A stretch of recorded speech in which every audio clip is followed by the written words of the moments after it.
학기 초에 학부모 상담을 하다 보면 많은 학부모님들께서 공통적으로 걱정하는 문제가 있습니다. 바로 자녀들의 게임 중독과 스마트폰 사용입니다. 우리 아이가 게임을 너무 많이 해서 걱정이에요. 게임 때문에 성적이 떨어지는 것 같아요. 게임하는 모습을 보면 한숨만 나와요. 같은 이야기를 자주 듣게 됩니다. 학생들이 스마트폰을 사용하는 시간이 점점 늘어나면서 스마트폰 중독 문제도 점점 심각해지고 있습니다. 여성가족부가 발표한 2023년 청소년 인터넷 스마트폰 이용 습관 진단 조사 결과에 따르면 특히 중학생들의 스마트 기기 과의존 추세가 늘고 있으며 최근에는 이로 인해 사이버 도박 문제까지 발생하고 있습니다. 또한 2023년 플러스1 저널에 게재된 국내 연구에서도 과도한 스마트폰 사용이 청소년의 정신건강 문제와 연관이 있다는 결과를 확인할 수 있습니다. 이와 같은 상황이 지속되면 학부모와 학생 간의 소통은 더욱 어려워지고 서로의 입장을 이해하지 못해 갈등이 커지게 됩니다. 오늘 연수에서는 이러한 문제를 해결하기 위해 학생들의 스마트 기기 사용을 어떻게 적절히 조절할 수 있을지, 스마트 기기 사용과 관련하여 학생들과의 소통을 어떻게 원활히 할 수 있을지에 대해 알아보도록 하겠습니다. 요즘 학생들은 스마트 기기 컨텐츠에 매우 쉽게 노출됩니다. 친구들이 많이 하는 게임은 몇 초 만에 컴퓨터로 접속할 수 있고 몇 분이면 설치가 완료되어 무료로 즐길 수 있습니다. 스마트폰과 구글 아이디만 있으면 수천, 수만 개의 무료 게임을 바로 다운로드할 수 있습니다. 특히 최신 기술과 인터넷의 발달로 게임은 언제 어디서나 접근 가능한 주요 오락수단이 되었습니다. 이러한 상황에서 남녀노소 할 것 없이 인기를 끌고 있는 숏폼 콘텐츠는 디지털 마약이라는 별명까지 붙으며 스마트 기기 중독에 큰 역할을 하고 있습니다. 숏폼 콘텐츠는 짧은 시간 안에 강한 자극을 주어 사용자가 계속해서 콘텐츠를 소비하게 만드는 특성이 있어 특히 학생들의 스마트 기기 과의존을 유발하는 주요 요인 중 하나입니다. 이런 학생들을 어떻게 지도해야 할까요? 일방적으로 게임 그만하고 공부해라고 말하기에는 한계가 있습니다. 학생들이 게임에 접근하기가 매우 쉽고 자기 통제력이 부족한 학생들에게 게임의 재미가 가져다주는 중독성은 매우 크기 때문입니다. 그렇다면 스마트 기기를 사주지 않으면 해결되는 문제일까요? 그것도 아닙니다. 스마트 기기는 이제 단순한 오락 도구를 넘어 학습 보조의 중요한 도구가 되었습니다. 스마트 기기를 통해 학생들은 다양한 학습 앱과 디지털 매체를 활용할 수 있습니다. 학교에서도 디지털 교과서, 온라인 퀴즈, 교육용 앱 등을 통해 학습 효과를 높이고 있으며 국가 차원에서 학생 1인당 1기기씩 스마트 기기를 보급하기까지 하고 있습니다. 이러한 환경에서 스마트 기기를 통제하는 것만으로 문제를 해결할 수는 없습니다. 학생들의 게임 이용 시간을 적절히 조절하면서 학생들과의 갈등 상황도 예방할 수 있는 좋은 방법이 없을까요? 이번 강의에서는 스마트폰과 컴퓨터 사용 시간을 조절할 수 있는 다양한 방법을 알아보겠습니다. 첫 번째 방법은 스마트 기기 통제 소프트웨어를 활용하는 것입니다. 인터넷이나 스마트폰 중독에 한번 빠진 상태라면 스스로의 힘으로 벗어나기 쉽지 않습니다. 특히 맞벌이 가정의 경우 부모님 두 분이 모두 일을 하셔서 자녀와 함께하는 시간이 부족한 경우가 많습니다. 이러한 상황에서는 부모님이 직접 자녀의 스마트 기기 이용 습관을 지도하고 관리하는 데 어려움을 겪을 수 있고 결과적으로는 자녀가 스마트폰이나 인터넷에 지나치게 의존하게 되는 경우가 생길 수 있습니다. 이러한 상황이 계속된다면 자녀의 학업 성취도 저하, 수면 부족, 그리고 사회성 발달에 부정적인 영향을 미칠 수 있습니다. 이때는 자녀의 스마트 기기 사용을 일시적으로 관리할 수 있는 스마트 기기 통제 소프트웨어와 같은 기술적 도구를 활용하는 것이 도움이 될 수 있습니다. 물론 이는 근본적인 해결책이 되기보다는 자녀가 건강한 사용 습관을 형성할 수 있도록 돕는 임시 방편으로 사용되어야 할 것입니다. 스마트 기기 통제 소프트웨어란 청소년 등에게 유해한 사이트나 매체, 그리고 스마트 기기 과다 사용을 제한하는 기술적 도구입니다. 이러한 소프트웨어는 자녀가 실행한 어플들의 목록이나 사용 시간을 확인할 수 있으며 어플 차단과 게임 사용 시간을 조절하여 자녀가 더 생산적인 활동에 집중할 수 있도록 돕습니다. 또한 유해한 웹사이트 접속을 차단하고 자녀의 안전을 위해 위치 정보를 확인할 수 있는 기능도 포함될 수 있습니다. 주된 사용 목적은 자녀들의 인터넷 중독이나 게임 중독을 예방하는 것이지만 일부 경우에는 사용자 스스로 사용을 조절하기 위해 설치하기도 합니다. 스마트 기기를 통제하는 소프트웨어의 종류를 알아보겠습니다. 스마트폰용 소프트웨어로는 패밀리 링크, 스크린 타임, T, 청소년 안심팩, 잼, 모바일 펜스, 엑스키퍼와 같은 스마트폰 통제 소프트웨어, 그리고 컴퓨터 통제 소프트웨어로는 아이안심, 마마이, 그린가드, 엑스키퍼, 아이즈키미 등이 있습니다. 앞에서 살펴본 스마트폰 통제 소프트웨어를 활용할 때의 장점은 다음과 같습니다. 첫째, 부모님은 자녀가 실행한 어플리케이션 목록이나 사용 시간을 토대로 자녀의 스마트 기기 이용 패턴을 파악할 수 있습니다. 이를 기반으로 자녀와 함께 적절한 스마트 기기 이용 규칙을 설정하고 가족 간의 논의를 통해 합의된 규칙을 적용할 수 있습니다. 규칙을 함께 정하는 과정을 통해 자녀가 스스로 올바른 사용 방식을 인식하고 실천할 수 있도록 돕는 것이 핵심입니다. 둘째, 어플리케이션 차단과 같은 게임 사용 시간을 조절하는 기능을 통해 자녀가 보다 생산적인 활동에 집중하도록 유도할 수 있습니다. 첫 번째와 이어지는 내용인데요. 예를 들어 학습 시간 동안에는 게임이나 소셜미디어의 사용을 제한하고 휴식 시간에는 이러한 활동을 적절히 즐길 수 있도록 설정할 수 있습니다. 이를 통해 자녀가 학습과 여가 사이에 균형을 맞추고 스스로 시간을 관리하는 습관을 기를 수 있도록 돕는 역할을 합니다. 이러한 조정은 자녀의 일상을 보다 건강하고 균형 있게 유지하는 데 기여할 수 있습니다. 셋째, 유해한 웹사이트 접속을 차단함으로써 자녀가 나이에 맞지 않는 콘텐츠나 부적절한 온라인 활동에 노출되는 것을 방지할 수 있습니다. 예를 들어 폭력적이거나 지나치게 자극적인 내용, 자녀의 성장과 발달에 부정적인 영향을 미칠 수 있는 사이트들을 차단하여 자녀가 보다 안전한 온라인 환경에서 시간을 보낼 수 있도록 돕습니다.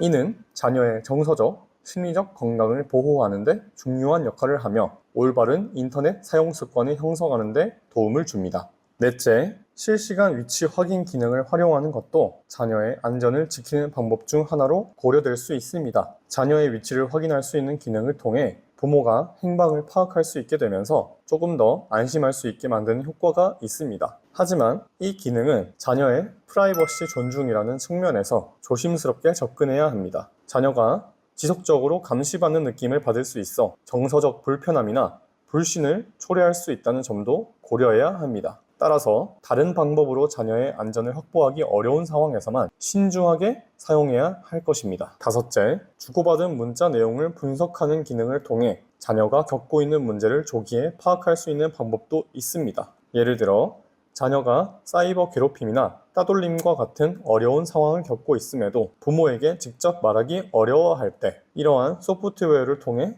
문제의 징후를 미리 감지할 수 있습니다. 이를 통해 부모는 자녀가 위험한 상황에 처하지 않도록 보다 신속하게 개입하고 문제를 조기에 해결할 수 있습니다. 다만 이때에도 자녀의 사생활 존중과 균형을 유지하는 것이 중요합니다. 스마트 기기 통제 소프트웨어는 자녀의 건강한 스마트 기기 사용 습관을 형성하고 안전을 지키며 문제 상황을 조기에 파악하고 해결할 수 있는 다양한 장점이 있습니다. 즉, 부모와 자녀 모두가 디지털 시대를 건강하고 안전하게 살아갈 수 있도록 돕는 중요한 도구가 될 가능성이 있는 것입니다. 아동 심리학자 오드리 포팅거 교수는 부모가 자녀의 미디어 소비를 모니터링하고 적절한 가이드를 제공할 것을 권장하고 있습니다. 포팅거 교수는 부모의 적극적인 개입이 자녀의 심리적 안정과 올바른 미디어 사용 습관 형성에 크게 기여한다고 강조합니다. 아동이 심리적으로 불안한 상황이나 시기에 처해 있을 가능성이 있다고 느껴진다면 부모님의 입장에서는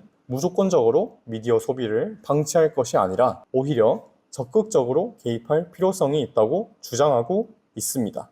한편 이러한 소프트웨어 사용에 문제점도 있습니다. 첫 번째는 기기 성능 저하입니다. 스마트 기기 통제 소프트웨어들은 언제나 스마트폰이나 컴퓨터의 기기 사용을 통제하기 위하여 스마트폰이나 컴퓨터가 사용 중이 아닌 상태에서도 항상 작동합니다. 이 때문에 기기가 느려지는 등 성능이 저하되거나 배터리 사용 시간이 줄어들 수 있습니다. 실제로 스마트폰 관리 앱의 리뷰를 보면 이 앱을 사용한 이후로 배터리 사용량이 늘어나 사용 가능 시간이 짧아졌다거나 소프트웨어를 설치한 이후로 휴대폰이 느려져 사용하기가 불편하다는 내용이 다수 존재하며 휴대폰에 다양한 오류가 발생해서 휴대폰 사용에 큰 불편을 겪고 있다는 후기가 존재합니다. 둘째, 윤리적인 문제입니다. 2021년 3월 국가인권위원회는 자녀 보호를 명분으로 보호자가 자녀의 휴대폰 사용을 부당하게 통제하였다며 방송통신위원회에게 아동 사생활의 비밀과 자유, 개인정보 자기결정권 등 기본권을 제한하는 부가기능 실태를 점검하고 개인정보 침해 행위 중지 등 필요한 조치를 할 것을 권고했습니다. 스마트폰 통제 소프트웨어로 인해 기본권이 침해되었다고 판단한 것입니다.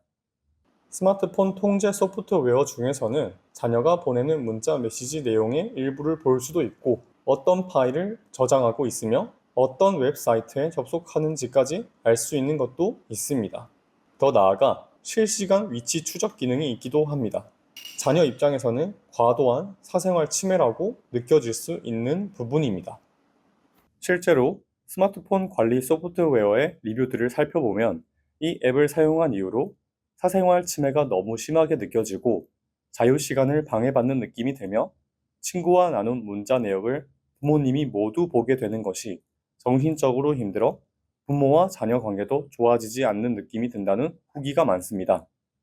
또한 스마트폰 관리 소프트웨어의 보안은 완벽하지 않기 때문에 우회하여 스마트폰 관리 소프트웨어의 기능을 무력화하는 방법이 생기기도 합니다. 검색 사이트에 스마트폰 관리 소프트웨어의 이름을 치면 관련 검색어에는 우회 방법을 찾는 키워드를 발견할 수 있으며 실제로 앱의 통제를 우회할 수 있는 다양한 방법들이 공유되기까지 합니다. 부모님이 남긴 후기의 내용 중에는 자녀가 편법으로 소프트웨어를 우회하여 사용하고 있었다는 사실을 알고 소프트웨어에 대한 배신감이 들기도 하고 아이와 불화가 더욱 심해지고 갈등이 생기는 것 같다거나 소프트웨어의 기능들이 자녀에게 정신적으로 좋지 않을 것 같다는 우려 섞인 후기들도 존재합니다.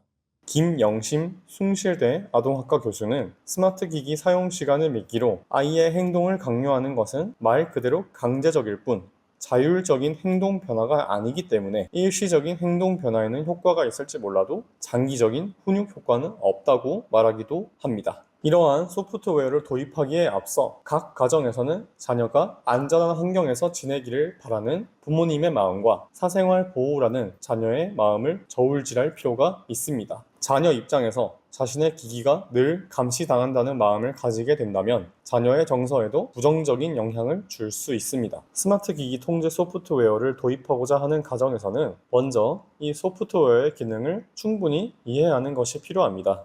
또한 도입 전에 자녀와 충분히 대화하여 서로의 생각을 공유하고 필요성과 사용 방법에 대해 합의하는 과정이 필요합니다. 이렇게 함으로써 자녀가 소프트웨어의 목적을 이해하고 부모와 함께 건강한 기기 사용 습관을 형성해 나갈 수 있습니다.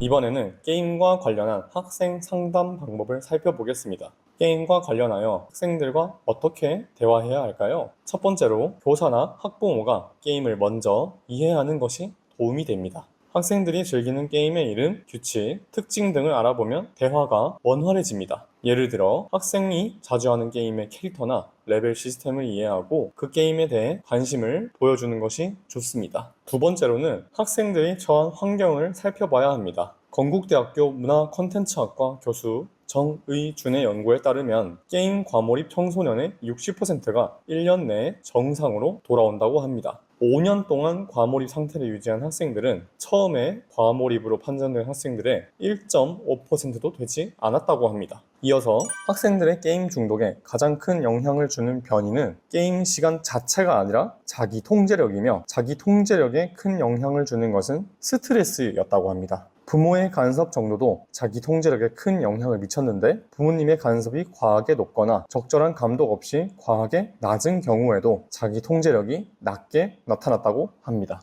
이 연구가 시사하는 바는 첫 번째, 게임 중독은 어떠한 문제의 원인이 아니라 어떠한 원인의 결과로서 나타나는 모습이라는 사실입니다. 두 번째, 그 원인에 가장 큰 영향을 주는 것은 학생들이 받는 스트레스라는 것입니다. 정리하면 학생들의 게임 시간을 무작정 줄이라고 말할 것이 아니라 왜 게임을 많이 하게 되었는지를 먼저 살펴보아야 할 것입니다. 게임 중독 자체보다는 학생의 다각적인 면모를 고려하여 상담을 진행해야 합니다. 마지막으로 학생에게 역할을 부여해야 합니다. 한국청소년정책연구원의 장근영 박사에 따르면 학생에게는 그 나이에 맞는 역할이 있고 그것을 루틴화하면 안정감을 느낄 수 있다고 합니다. 가정에서는 방 청소, 몸 씻기, 먹은 그릇 정리하기, 숙제하기 등의 역할을 부여할 수 있습니다. 학교에서는 학급 규칙 지키기와 1인 1역 같은 역할을 줄 수 있습니다. 역할을 부여하고 그것을 잘 수행하면 스스로를 통제하여 안정감을 느끼게 하는데 큰 도움을 주고 이는 게임 시간 조절에도 도움을 줄 수 있습니다. 따라서 가정과 학교에서는 자신의 역할을 명확히 해주고 그 역할을 루틴화시켜 학생으로 하여금 정서적으로 안정감을 부여한 후 남은 시간인 여가 시간은